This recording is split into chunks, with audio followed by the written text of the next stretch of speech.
Thanks for the panel for joining with us here tonight, and a special thank you for Mulk for joining with us. We're just going to have a bit of a chat about passion. Last week we started to explore this idea that passion is something that people are committed to so much that they are willing to sacrifice anything for, would risk things for, because they believe in a cause or a person or an idea or a concept so much.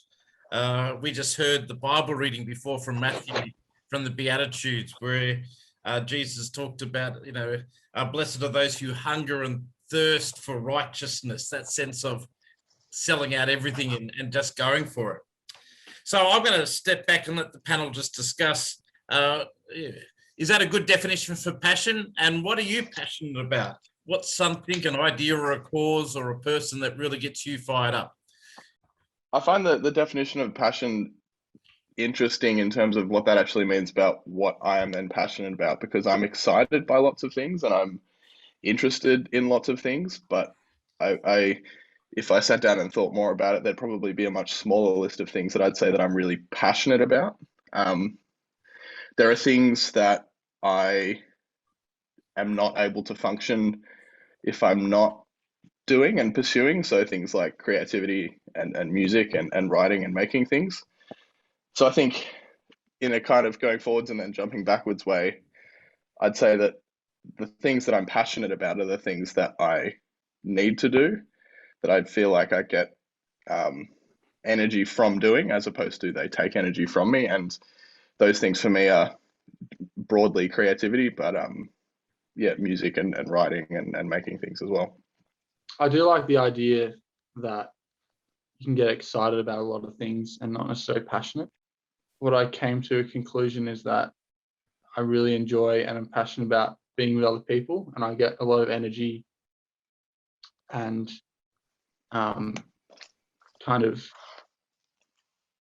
just contentment with being with people and really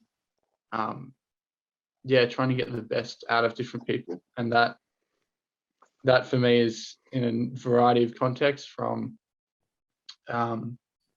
young people, whether that's young people at youth group or in a sports team, really getting the best out of people and really pushing them to kind of understand that they can go further and that they can do more than they actually think, and seeing them kind of flourish. I'll go if we want. So firstly, I think I agree with John T. It's a bit, when you think about passion according to that definition, it might make you kind of think, oh, well then, I know last week at Night Church we were talking about find something that you'd be like willing to die for or something like that. And when you think about it like that, it's like, whoa, that's a bit intense. So firstly, I think, it's important to understand the definition, but also don't let that stop you feeling like you're passionate about something just because you're not, super extreme, passionate about that. And I wouldn't want that definition to ever stop someone from feeling like they could get involved in something because they're not that passionate about it. But similar to Will as well, one thing that I think I'm quite passionate about is bringing people together. I love having like parties with different groups of my friends and just like forcing them to be friends. I'm like, I like you all. Now you all should be friends. Just make like a mega group of friends, but also not just within friends. Like another good example is the Christmas Eve play we did last year. Like typically that was just for like kids in primary school, but last year we were able to bring people from all different age groups together and do that. And that was something that I was super passionate about, like being able to get heaps of different people involved. And I think that's one thing that I'm passionate about, is just bringing together different people to have a good time.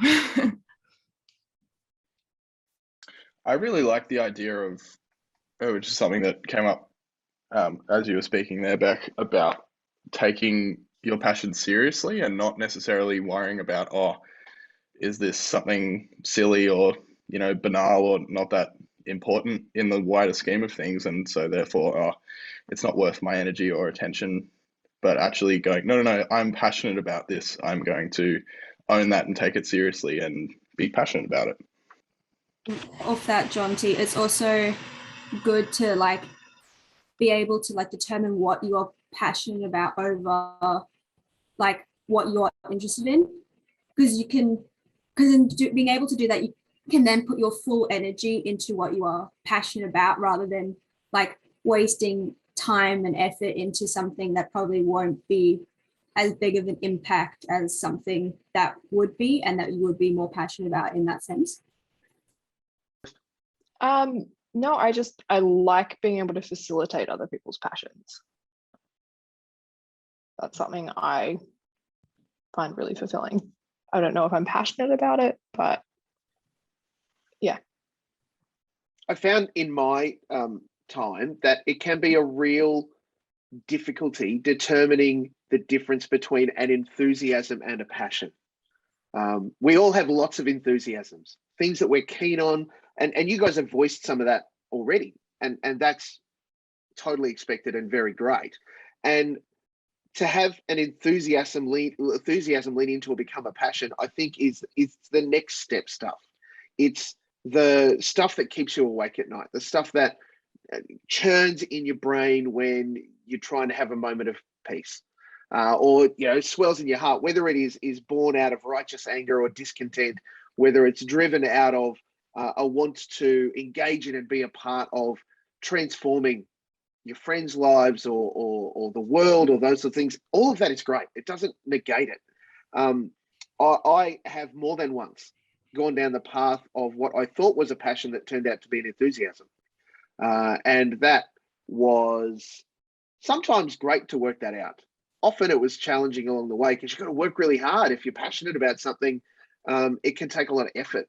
And so to land into a place where you understand what your passion is and are released fully into that is, in my experience, probably one of the greatest senses of knowing yourself and knowing God is at work in your life, because everything just connects together. Doesn't make it any less hard.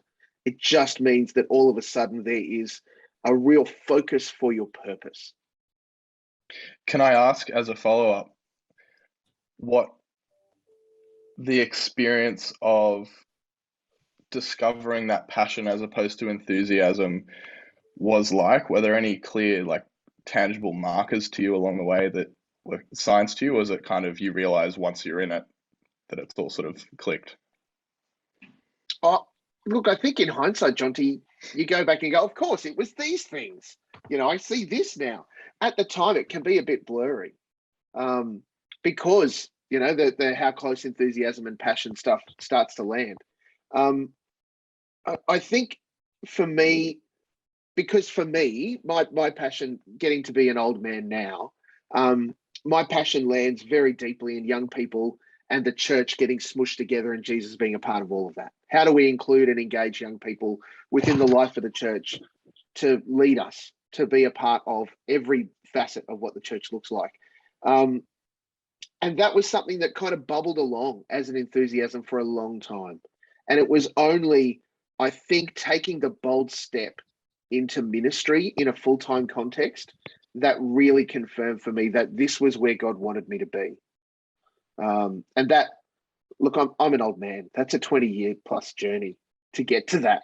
But that doesn't mean there was stuff along the way. But I look back now and go, these things in that time helped shape and prepare me for that opportunity. Hi, Ellen. Hey, Alan. Well, I'm going to move on to the second question because I really want to get to the third question, but this question's largely for Malt, but I'll open it up to anybody who wants to respond.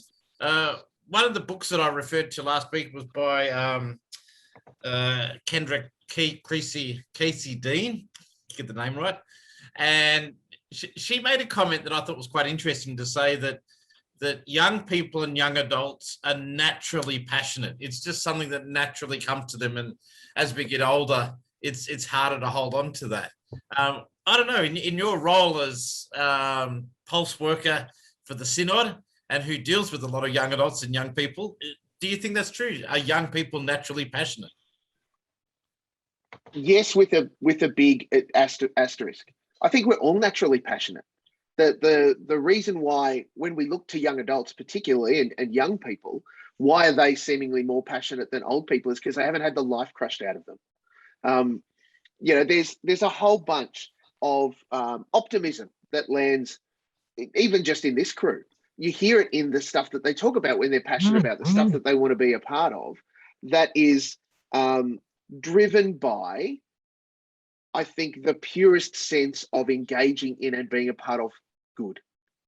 And we see God at work in that, and how God works in them for that to be a thing. That doesn't mean that old people don't know God. It just means that they have had a lifetime of other influence and challenges and struggles and wins and all sorts of things that can really weigh us down, us older people.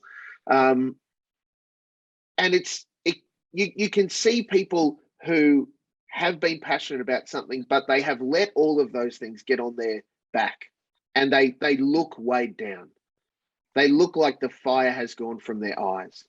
And part of our, I think, engagement in being the people of God is to spot those people and help maybe knock some of those things off their back, help them to stand up a bit straighter, help them to see God is at work in their life, so that as they stand straighter, they feel the fullness of God's Spirit fill their lungs.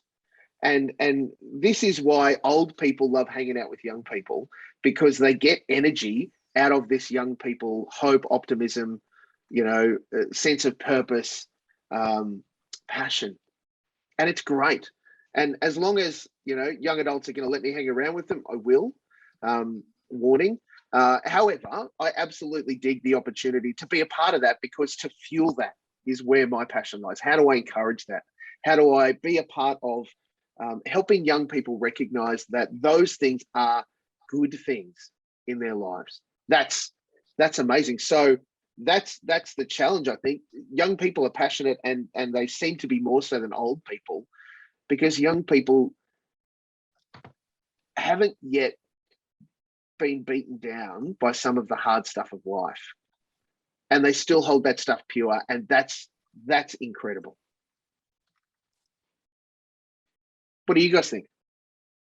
Is that why old people sometimes crush the dreams of young people and try to stop them doing what they want? I'm not like, is it because they're terrified that change might actually happen and they might lose their traditions? We see that a lot in the church. Young people are like, I was like, oh, you do your thing over there and we won't support you, but we'll expect you to do everything for us. Never mind your passion. That's a really great question, Claire, honestly. And could open up a couple of hour-long conversation if we really dig into it. The challenge often is that in the church, I'm not sure that it's intentional. Look, the best optimist in me says that I hope it's not intentional. I think it's just that often people get caught in their own stuff and don't see outside their own stuff into the bigger picture of God. I'm very easily drawn into cynicism sometimes, and the cynic in me says, of course, that's what it is, because old people are more concerned about their stuff than anyone else's stuff, because inherently we're selfish people. If we push beyond that, though, I think the opportunity for the church in how we engage, particularly young people, and include you guys and welcome you in with your passions and release you into them so that you can go and be fulfilled in engaging in them, comes at its best when those that hold the keys, those that hold the reins to the church, are willing to hand them over and support you and encourage you and let you lead us. So, Mark, do you mind if I jump in and ask a question there? As the potential upcoming generation, how do we stop ourselves from getting so caught up in our own passions that we don't let the younger generation have kind of their say? As in the generation below you guys? Yeah, because if it's the generation above us who are, as Claire said, kind of squashing our dreams, which to a big extent she's right, Because as you said, people are so, caught up in their own dreams and their own passions. So what's some advice that you might have for us to stop us from doing the same thing? I don't. Yeah, thanks, Claire. Again, sorry, Ellen. That's a great question. I don't know if it's that the church struggles to keep up with the lesson that we have been learning since Moses played fullback for Egypt. That it's a situation where if we don't learn from our mistakes, if we don't learn from our history, then we're never going to change the future. We have to look at that and say, this was a really good thing, this was not a great thing. So the opportunity that is presented absolutely to our young adult generation right now is to see how maybe they have been treated and recognize that they haven't appreciated that. So to not treat the next or coming generations in the same way, to welcome them in fact. An incredible joy of being alive in 2021 is that all of you guys, all of us, have access to all of the information ever in our hands. When we pick up our phone, we can find out anything about everything. Not all of it's right, go to the right places. But we have access to all of the information out of all of the time.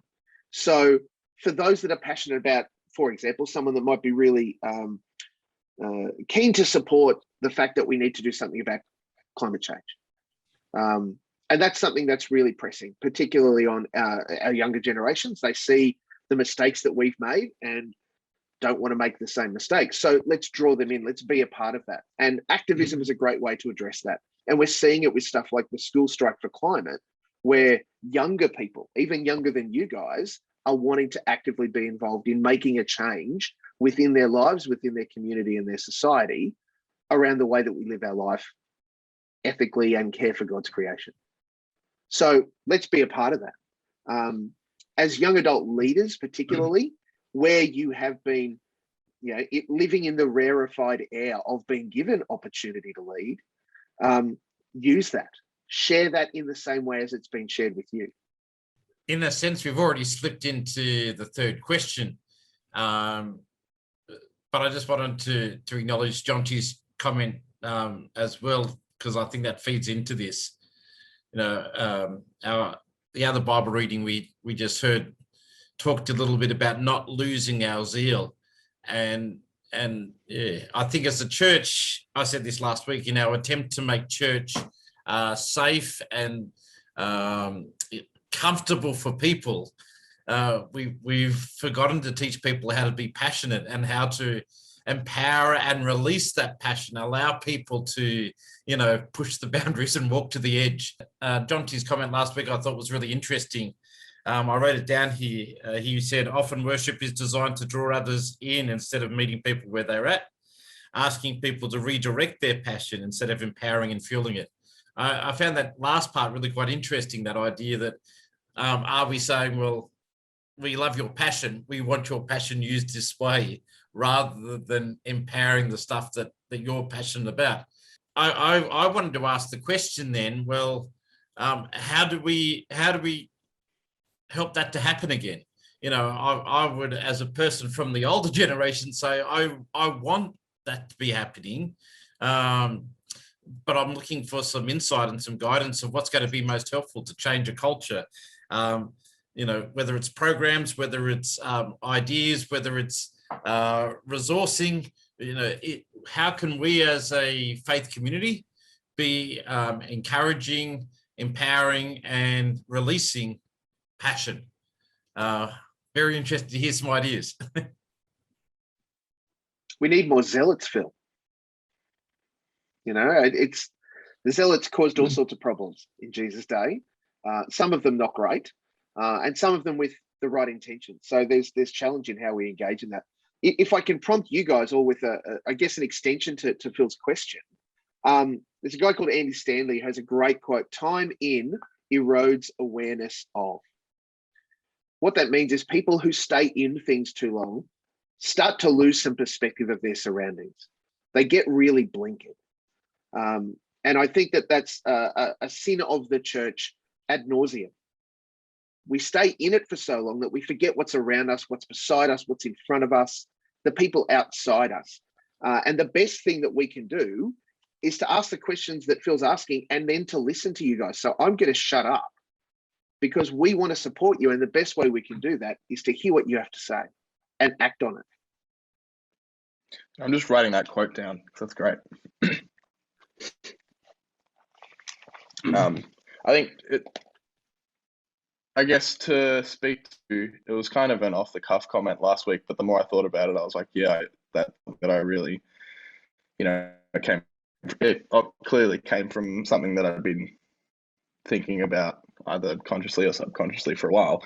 And again, to sort of underline something that was said earlier as well, I don't think it's the fault of anyone. It's neither the church or anyone in its intention for it to go in any certain direction that's necessarily diverting people's passions away from the church. I think it does actually just fall under that category of we spend so much time in it that we get used to our routines and we get, we get used to the way we do things. And so we stop looking for opportunities to do new things and empower new people to do different things. But I think before you even arrive at things like, rosters or planning or programs or any of that tactile stuff, I think it starts from like a core group of people that are, I was about to say passionate, but that's the thing we're actually talking about. A core group of people that are conscious and aware and intentional about that being the intent of the church, not to pull people in and take them away from their communities from outside the church, but to spread out into those communities and grow. And I think this is a very vague, non-specific way of describing it, but I think that is a good place to start, because then we're no longer asking people, oh, you do that amazing thing over there, can you stop and come over here and do it for us? We're actually going over there and going, how can we make that better? How can we fuel that? And how can we make that more exciting for everyone? Yeah, I think that's a good point. And I think before you get anywhere, you need to try and get everyone on the same page, which is hard in churches like Tuck, where it's just so big. There's so many people. Yeah, I think if you're all thinking the same way, that's the first step.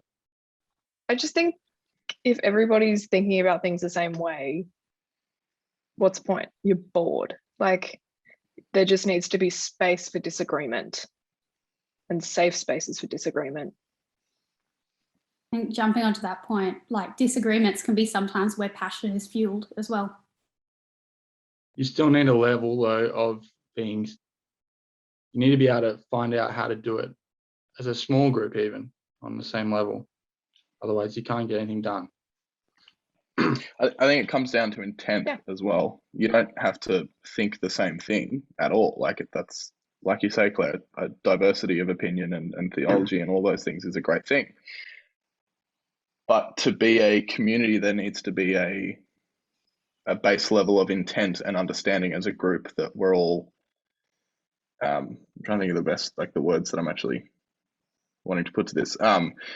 There's a base level of intention and understanding that we're all headed in the same direction together. We're not all necessarily thinking the same thing, but we're moving as a group. One thing I think that's really important when in groups, when people are talking about their passions, sometimes I feel like people have an idea that they themselves might be passionate about. And then so the wider group will be like, okay, cool, you can go do that. But one thing that, and I'm not saying it's not there, but yeah, one thing that's just really important to always be aware of is acknowledging and being aware of whether that person is able to kind of do the thing that they're passionate about to the capacity that they want, and whether they need help. So if someone's trying to voice their passions or an idea that they're passionate about, it's important that we kind of listen to it more and understand okay, well, how can we help you make that happen?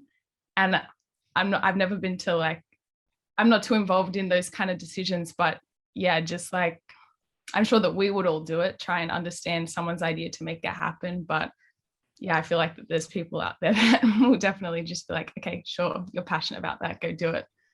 And so, yeah, we've all been saying it's a lot of listening and supporting. And that's really key, to jump in, apologies. That's really key, Beck, for older people in the church, where we see and identify things that young people, that you guys are passionate about, that you step up and say, hey, let's be a part of this. We want to do these things. Where we see, God at work in those things, just to say, great, go for it, Beck, knock yourself out, fill your boots, and let you run off in this direction is completely unhelpful to you, because it provides you no support base. It provides no mechanism for you to get, others that maybe can provide you with ideas or just hands and feet to be able to get that thing done. I think one of the best things that the church can do when we give leadership opportunities, or we see and hear those passions and we want to channel them, is to follow that person into as they lead us. Because we're great at going, be a leader, and then sitting there on our hands watching you run off into the distance and go, I wonder why we don't have any young people in our church anymore. It's because they all went that way and we didn't follow them. So we have to be people that follow when we provide opportunities for leadership. It's super important. What do you think, Amy? You kind of half said what I was thinking.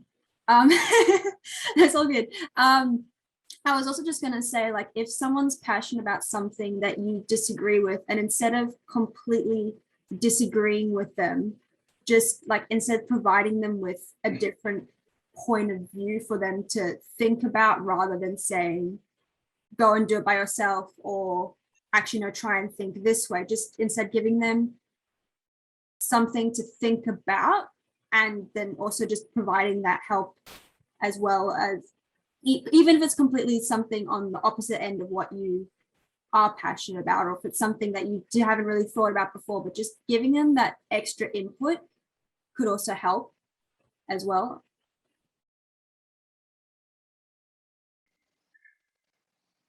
I was struck after Glow, which for Malk, I don't know if you're fully aware of what that was. Yeah, cool. I was struck by how many people afterwards were asking, oh, when's the next one? When's the next one? When's the next one?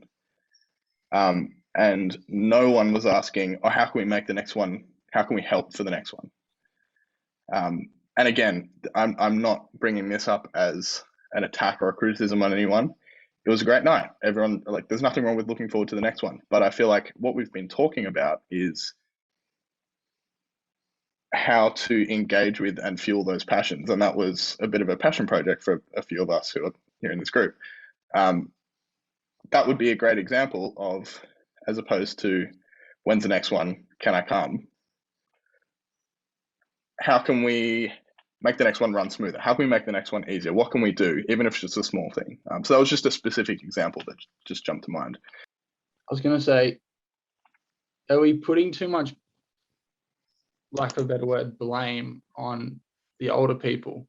I mean, a few times recently I've figured out that maybe we're not the best at communicating that we want help and that we want that support.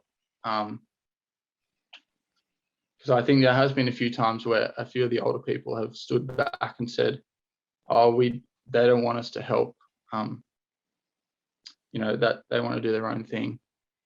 And maybe sometimes we do. So maybe, I don't know, maybe we could also be better at communicating that from both sides. Maybe just a thought. I don't know. Yeah, for sure. Yeah, absolutely. I think in a far less eloquent way, but just adding on to what Jonty said, I think like the support, and then as Will said, like actually asking for the support as well. But another thought that I had was, are we putting too much pressure on ourselves when we have this passion project? Or we had like Glow, for example, or an example that came to mind for me would be Christmas Eve workshop. Every time we do Christmas Eve workshop, it's like, right, we did this amazing show. We did this, we did this, we did this. How can we make it better? It's like, what if we accept that what we did was incredible? Instead of making it better, how about we actually enjoy the moment as well? Because it is a passion for so many of us. And again, that's just one example. Particularly in Tuck, that's one example. But yeah, how can we just kind of enjoy the moment and not put too much pressure on ourselves to be better every single time? It's a really important point that you raise, Ellen. We don't often celebrate the things that God has done with us and done well, that we've been engaged in, that were phenomenal. That doesn't mean that we hang them up on the wall and go, great, we never have to do it again, because that's the best as it's going to get. We should lean into those things and go, that was incredible. Have a look at how God was at work. Look at all these great things. That's amazing. Just as in the same way, Will, I think you're right, that communication is a two-way street. You know, being prepared to ask, we need the help, or can you help us, or can you give us advice on, is really important for us to hear, because you're right, often there are particularly adults that are keen to support ministry with young people and don't want to get in the way, so they will stand back and go, if they want us, they'll ask us. And at the same time, you guys are going, oh, but we don't know, what do we do? If only the old people would help us. So that kind of dichotomy of struggle in that is difficult. I will offer that in that, you know, kind of relationship, we're the adults and we should kind of man up a little bit and ask, can we help? Though communication is super key. You know, being involved in that and being willing to say, I'm struggling here, we all can learn a lesson from. We can all be a part of that. Or, hey, I just need some assistance or an idea. That's really important. One thing I'm kind of thinking about is, say you have something you're passionate about, how do you know who to go with that? I mean, I have a pretty easy access to Phil, but if I wasn't in my position, like, I don't know. I'm just, it's just a thought. I don't need an answer, but yeah, how do we make it clearer that who to share your passions with? I guess also, sorry, just carrying on from my other thought.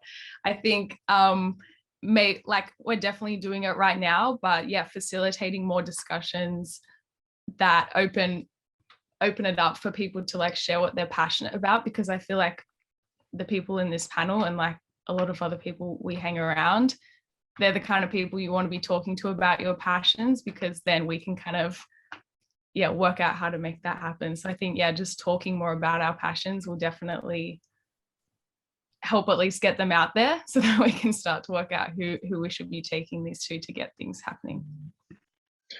Yeah, I mean, one of the things that I've found is that as soon as you say something, you can't take it back. And a passion takes on a life of its own once it's out there. If you've got an idea that you think is really cool, that you think will, you know, turn into something amazing for our community, tell someone about it, because until you've told someone about it, it's just in there. And once you've said it to someone, it starts taking on a life of its own and growing beyond what you're able to do just by yourself. So yeah, I second all of that. How do you Find the guys deal people with- that you trust. Sorry, Claire, you go. No, that's all right. Thanks. I don't know if this has been answered because I had to drop out for a call. How do you deal with passions that are theoretically at odds with what maybe the wider church wants? Controversial passions, if you'll allow me to call it that. I don't necessarily think that, but yeah, how do you balance that? Because I might not think that my passions are at odds with the church, but others might. Or faith, not necessarily the church. As Mulk said, find people you trust. Okay. And don't be afraid to wonder out loud with them. Like Jonty said, you know, once you've said something, it can be hard to take it back. Said it out loud, it can be hard to take it back. So find the people that you trust to wonder about it with. They'll be people who will be generous and allow you to explore that. And in ideas, Claire, that maybe seem to be at odds with what if you know the church is heading this way, and I think my passion is taking me this way. They're people that you can pray with and talk it through and have those extended conversations. They don't have to be, let's talk about it for an hour and we're done.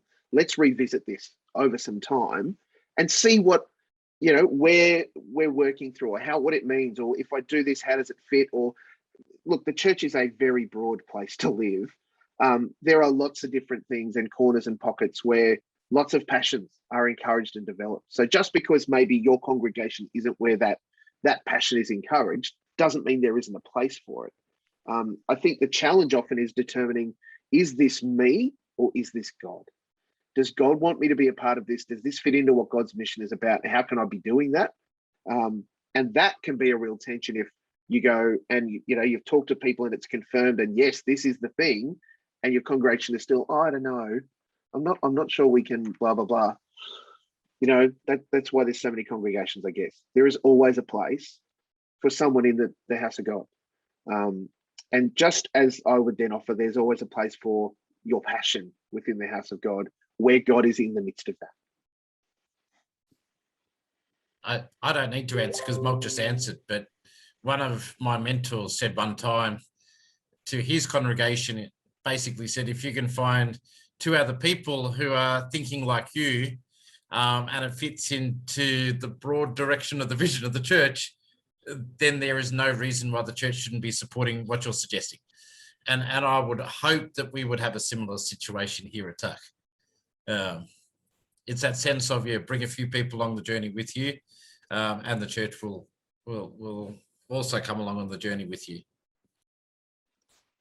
Turramurra Uniting Church is really fortunate to have young people like you who are willing to journey with them.